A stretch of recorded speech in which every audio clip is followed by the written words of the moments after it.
నమస్తే, నా పేరు పెండ్యాల సురేందర్. గోపాలమిత్ర యూట్యూబ్ ఛానల్కి స్వాగతం. దున్నపోతులతోటి వ్యవసాయం చేసే రోజులు కనుమరుగాయి. మరి ఈ రోజులలో కూడా అదే పశువులతోటి అదే దున్నపోతులతోటి వ్యవసాయం చేస్తున్నాడు ఒక రైతు. అతనికి ఎంత లాభసాటిగా ఉందో అతని మాటలనే అడిగి తెలుసుకుందాం. ఇక్కడ కనబడుతున్న రైతు సింగనబోయిన భిక్షపతి, వరంగల్ జిల్లా నర్సంపేట మండలం చంద్రయ్యపల్లె గ్రామానికి చెందిన రైతు. గత 4 సంవత్సరాల నుంచి వెళ్ళి బర్రెలతోటి వ్యవసాయం చేస్తున్నాడు. ఏ విధంగా యూజ్ అవుతాయి ఆయనకు అని చెప్పేసి ఆయన మాటల్లోనే ఆయనని అడిగి తెలుసుకుందాం. నమస్తే భిక్షపతి గారు. మరి అందరు రైతులు మరి ఎద్దులతోటి ఆవులతోటి వ్యవసాయం చేస్తుంటారు, మీరు మరి బర్రెలతోటి వ్యవసాయం చేస్తుంటారు. మీకు ఎలాంటి లాభాలు ఉన్నాయి వీటితోటి? ఇవి బర్రె పుట్టినాయి, 2 ఫడ్డలు ఉంటే కట్టుకరకు వచ్చారు. నాకు జరుపుల సారే అంటేనే ఆయన నాకు గుడ్డు కొట్టేది. ఏట 30,000 40,000 ఆయనకి ఇస్తా అంటే ఆయన టైం ఖర్చుడు రాకపోతే ఆయన బావని అనుడు బర్రెల పట్టుకుని అడిగి పోయి నేను చాంచెప్పుంటే ఆయన వచ్చిండు.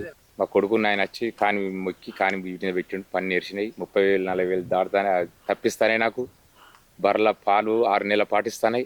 6 నెలల పాటుకు ఇవి గుంటకలు నడుస్తాయి. వీళ్ళకు కైకులు పోతానా అవిటి వ్యవసాయానికి అద్దెలు వస్తున్నాయి. నాకైతే ఇవి నేర్పుకున్న కంచెలు నా పని ఏందో నేను 2 గుంటకలు వేసుకున్నా, 1 గుంటక వేసుకున్నా. తోటలైన నడుతున్నాయి, పత్తి లైన్ నడుతున్నాయి. ₹1,00,000 ఎడ్ల తప్పించి నాకు అద్దెలు అయితే తప్పిస్తాను. ఇవి అందరూ రైతులు ఎడ్లతోటి వ్యవసాయం చేస్తుంటారు, మరి మీరు గేదెలతోటి వ్యవసాయం చేస్తున్నారు. మరి దానికి దీనికి ఏం తేడా వచ్చింది మీకు?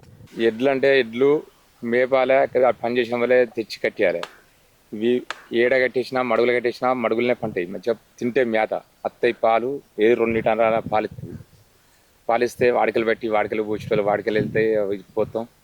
గొర్రె పిల్లలు తెచ్చుకుంటే 10 గొర్రె పిల్లలు అయినా చాస్తాయి పాలతోటి. ₹1,00,000 10,000 పోతు పోయినా కానీ ₹1,00,000 బెనిఫిట్ మనకు. వంత ఒక 10 గొర్రె పిల్లలు ఈజీ అవుతుంది. ఒక బెర్రె అట్లా ₹1,00,000 ఈజీ అవుతాయి. అంటే వీటి పాలు పిండుకొని వాడికలు పోసుకుంటారు, మీకు ఇంట్లో వెళ్తే ఇంకో 10 గొర్రె పిల్లలు తీసుకొచ్చుకొని వాటిని కూడా చదువుకుంటారు. వీటి నెల పెట్టిందని నెల తర్వాత గడ్డి తెచ్చి వీటికి వేసిందంటే గొర్రె పిల్లలతో పెంపైతాయి. రోజు పెట్టాలన్న అవసరం లేదు, నెల పెట్టాలి ఖచ్చితంగా. లేత గడ్డి తెచ్చి మంచాలు వేస్తే ఇవి అయితే పెంపకం అవుతాయి. అట్లా ₹1,00,000 సేఫ్ సేఫ్ అవుతుంది. దాంతో కూడా ఇవి ఇంట్లో ఉన్నాయి కాబట్టి తిప్పల పడి నేర్చుకున్నా. ఇవి నా ఇంటి పని ఏందో నాకు బరాబరి చేస్తాను. అవి లక్షలు పెట్టి కూనాలు ఏంది చేసుకుందని వీటితోనే నేర్పుకుంటానా. వీటితోనే ఇవి కష్టపడి వీటి నేర్పినా వీటితోనే కొట్టుకుంటానా. పని ఎలా చేస్తాను, బయట పని పోతాను. మరి ఇవి ఆడ పశువులే కదా, మరి ఏమన్నా దాటిచ్చే ఉపాయం చేస్తారా? ఇంజక్షన్ అయినా ఎట్లా ఏంది? ఇంజక్షన్ ఇస్తాం, దాటిస్తాం. దున్నపోతులు ఉంటాం, దాటిస్తాం. ఇది వరకు దున్నపోతులు ఉంటే దాటిచ్చేది, మరి ఇప్పుడు డాక్టర్తోనే ఇంజక్షన్ లేపిస్తాను. ఏది గోపాలమిత్ర ఇంజక్షన్ వచ్చి వేస్తే మరి బర్రెలు కట్టినప్పుడు మరి అప్పుడు కూడా పనులు చేపిస్తారా? ఎప్పుడు ఆపుతారు పనులు? కట్టిన బర్రెను కట్టినాక 3 నెలలు 4 నెలలు నడుతుంది. 4 నెలల తర్వాత బంద్ చేస్తారు. 2 సూడి అవుతుంది కాబట్టి 2 సూడికి 3 నెలలు 4 నెలలు ఆపుతారు. అదేనా ₹40 అయితే కడతాం, బరువు పనులు అయితే సూడి అట్టి కట్టం. తర్వాత ఈయన తర్వాత పిండినాక అది నెల 15 రోజులక కట్టాం. మళ్ళీ 2 నెలలు దాకా కట్టకుండా మళ్ళీ పాలు పిండుకుంటారు. ఇట్లా మీకు పాలకు ఇటు వ్యవసాయానికి. ఇక్కడ మరి ఒక రైతు ఉన్నాడు, సింగరమైన రాజు. మరి ఇతనికి ఎడ్లు ఉన్నాయి, ఎడ్లతోటి వ్యవసాయం చేస్తాడు. అదే ఊరికి చెందిన చంద్రయ్యపల్లె గ్రామానికి చెందిన రైతు భిక్షపతి, ఆయన బర్రెలతోటి చేస్తాడు. మరి ఆయనకు ఎలాంటి లాభాలు ఉన్నాయో ఈ రైతు మాటలని అడిగి తెలుసుకుందాం. నమస్తే రాజు. మరి మీకు ఎడ్లున్నాయి కదా, మరి మీరు ఎడ్లతోటి వ్యవసాయం చేస్తున్నారు. అదే భిక్షపతి మరి మీ గ్రామానికి సంబంధించిన రైతు కనుక అతను బర్రెతోటి చేస్తున్నాడు. మరి మీ ఎడ్లతోటి చేస్తే ఎక్కువ బెనిఫిట్ ఉన్నదా, బర్రెతోటి చేస్తే ఎక్కువ బెనిఫిట్ ఉన్నదా? అయితే 8 రోజులు ఎడ్లతో చేసేది కానీ ఇప్పుడు ఎడ్లతో ఖర్చు బాగా అవుతుంది. ₹1,20,000 ఒక జత దొరుకుతుంది. ఇది సేఫ్టీ. బర్రెలు అయితే 2 విధాల పని చేస్తాయి. మనకు పాలకు సేఫ్టీ చేస్తుంది, మనకు పని చేస్తాయి. ఇప్పుడు ఒక గడ్డి కట్ట కొనాలంటే ₹120 అవుతాయి. ఇవి గడ్డి లేకుండా కూడా బాటమిడి మేపుకుండా మేస్తాయి. రాను బుడ్డలు పాలు ఇస్తాయి, ఇంటికాడ మంచి ఖర్చులు వెళ్తాయి. మాకు సాధ్యమైన పని చేసుకోవచ్చు. బర్రెతో చేసుకుంటే సేఫ్టీ మనకు.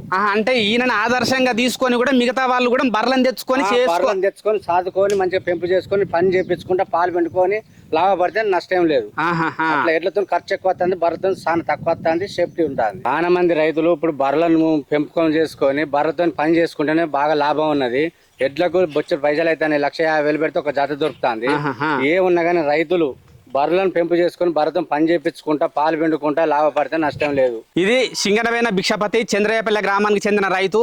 ఈ రైతును ఆదర్శంగా తీసుకొని అందరూ రైతులు కూడా బర్రెలను పెంపకం చేసుకొని వాటికి పనులు నేర్పుకొని కొంత వ్యవసాయ ఖర్చులు తగ్గించే ఆలోచనలో అందరు రైతులు ఆయననే ఆదర్శంగా తీసుకునే ఆలోచనలో ఉన్నారు. ఇది ఈనాటి బర్లతో వ్యవసాయం ముచ్చట్లు. మరో వీడియోలో కలుసుకుందాం. అట్లాగే ఈ వీడియోను షేర్ చేయండి, లైక్ చేయండి. మన గోపాలమిత్ర యూట్యూబ్ ఛానల్ను సబ్స్క్రైబ్ చేయడం మాత్రం మరవకండి.